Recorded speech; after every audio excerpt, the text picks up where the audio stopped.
Bismillahirrahmanirrahim. Assalamualaikum warahmatullahi wabarakatuh.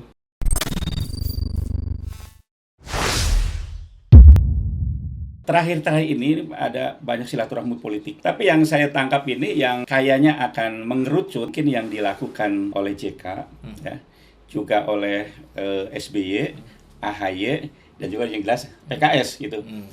Jadi sepertinya ke arah sana gitu. Gimana Pak Ustadz? Apakah memang ini sudah satu sinyal mengarah kepada koalisi tersebut itu? Ya kalau kita ibaratkan mobil ya. Iya. Jadi ini baru hidup starter. Jadi untuk pemanasan mesin. Ya kalau kita mau lari itu ya warming up dulu. Yeah. Jadi belum terlalu serius menurut saya itu akan mengarah kepada koalisi. Tapi yang memang jelas itu adalah bagaimana caranya itu dari pihak JK gitu ya, yang kabarnya turun gunung gitu ya untuk mensukseskan Anies Rashid Baswedan. Saya kira ini memang sudah selayaknya untuk dilakukan ya, karena beliau sudah turun gunung, sudah mulai turun mesin, AHY juga begitu gitu ya, bahkan Caimin gitu ya. Kalau kita lihat di angkot gitu ya, angkot jurusan Cileunyi Cicaheum, itu saya fotoin, itu ada Prabowo Muhaimin. Itu walaupun dalam logika politik saya nggak nyambung. Bagaimana caranya koalisi Gerindra dan PKB? Ini jangan ini ada apa? Apakah ini akan ada isunya memecah koalisi PDIP Gerindra yang akan mengusung Prabowo Puan? Ataukah Caimin sedang mencari penyelamatan diri? Nah, karena gonjang-ganjing di PKB yang kata konon kabarnya juga akan dimuktamarkan gitu ya. Akan ada semacam pemilihan ketua umum baru, ada mulai terendus isu-isu itu. Kita tidak tahu ya apakah Caimin sedang mencari tempat berlindung gitu ya. Kita tidak tahu, Caimin lah yang tahu itu, karena baru berapa saat akan terbentuknya koalisi semut merah. Koalisi semut merah, tiba-tiba berdiri koalisi Indonesia Raya.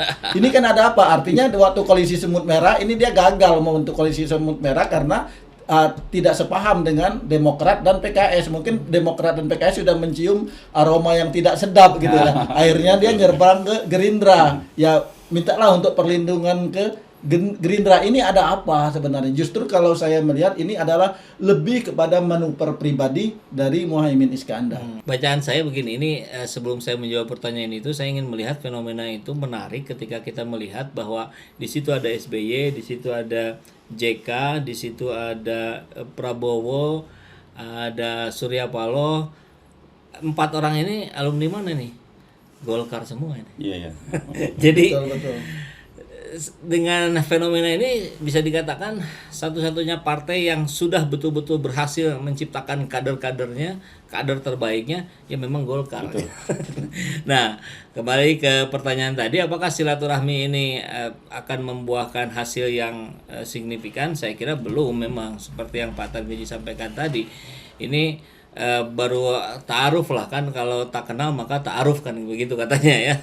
Kalau nggak kenal ya kenalan.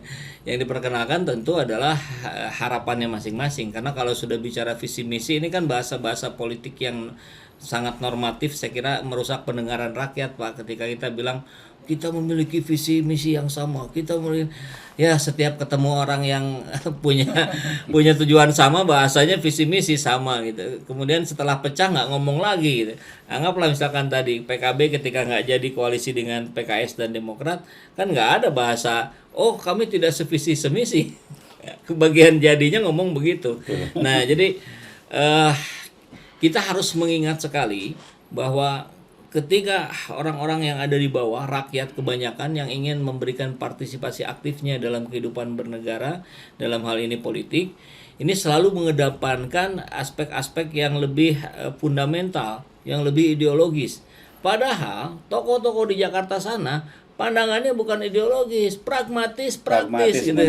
Hanya melihat jangka pendek, ini kekuatan di mana, threshold tercapai tidak. Ini saya bisa nggak jadi cawapresnya Prabowo, kata Caimin itu kan kurang lebih begitulah bahasanya ya. Kami mau koalisi kalau saya jadi cawapresnya.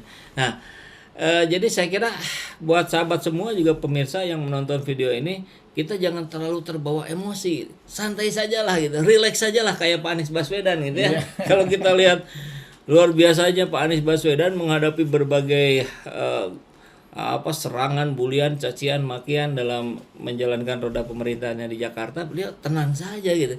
Nah, beliau tuh saya kira harus dijadikan teladan kita gitu. Relax saja gitu. Kita antisipasi, kita analisa, tapi tetap dengan kepala dingin. Jadi persoalan koalisi tadi masih bisa diutak-atik lah, masih jauh saya kira. Betul. Kemudian ini, misalkan kita melihat kepada plus minus atau untung rugi.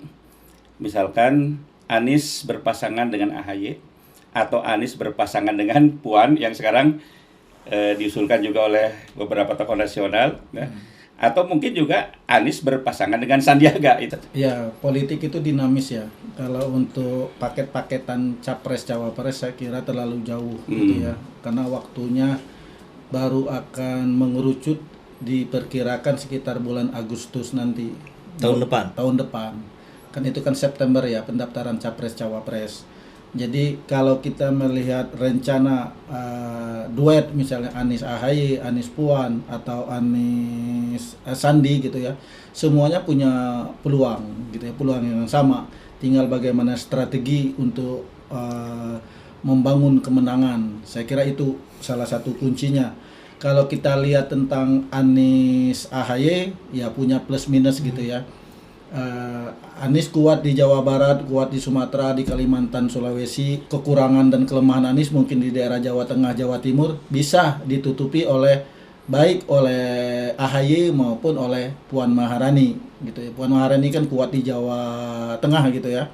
Walaupun ini akan jadi tantangan serius andai kata Ganjar Pranowo jadi maju.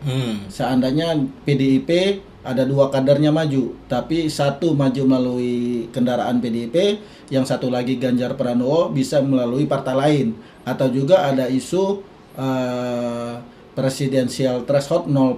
Jadi ada kemungkinan Ganjar Pranowo juga bisa maju baik tanpa partai maupun dengan partai kalau harus tetap istilah presidensial thresholdnya tidak dihapus.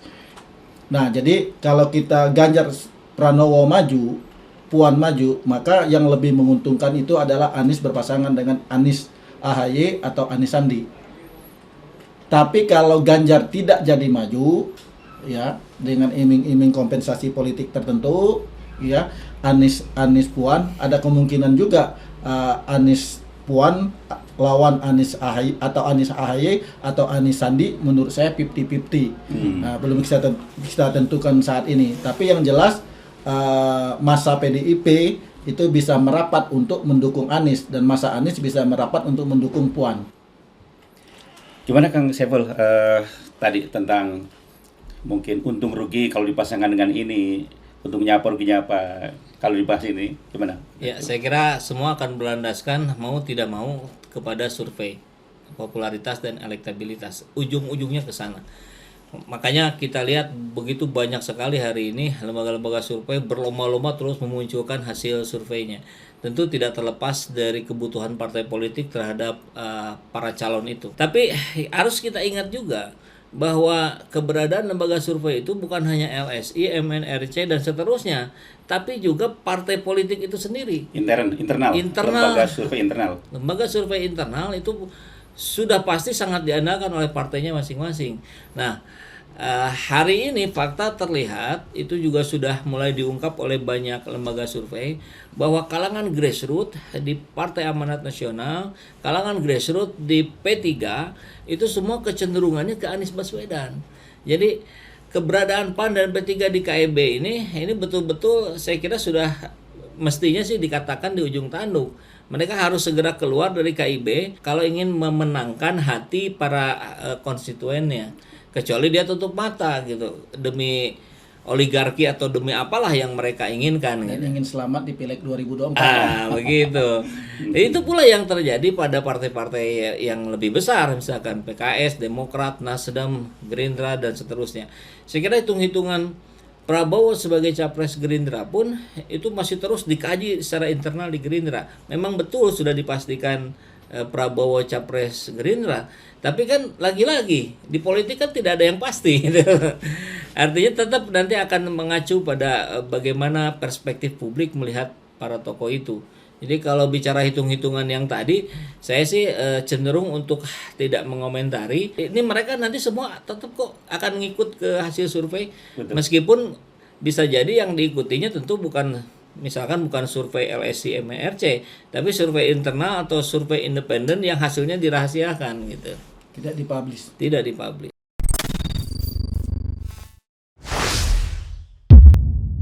Alhamdulillahirrabbilalamin, saat ini banyak sekali sahabat-sahabat dari Saiful Zaman Channel yang menjadi patron dari kegiatan ini, yang mendukung, yang mensupport dengan berbagai cara. Luar biasa, via WhatsApp, via grup, via media sosial lainnya. Bahkan tidak sedikit yang kemudian mendonasikan uangnya untuk perjuangan kami di medan dakwah ini. Ya jelas hal ini sangat membantu keberlangsungan channel ini karena kebutuhan pun kemudian bertambah. Tidak bisa lagi ini dikerjakan oleh 1-2 orang. Kita harus merekrut lebih banyak orang. Dan itu jelas membutuhkan dana yang tidak kecil. Oleh karena itu buat sahabat-sahabat semua yang terus mendukung kami, doakan juga kami untuk mampu istiqomah, untuk mampu terus menyuarakan dan menggemakan suara hati rakyat. Dan seperti biasa, bagi yang ingin membersamai kami dengan membantu operasional channel ini, sahabat bisa mendonasikannya ke nomor rekening yang ada di bawah sini.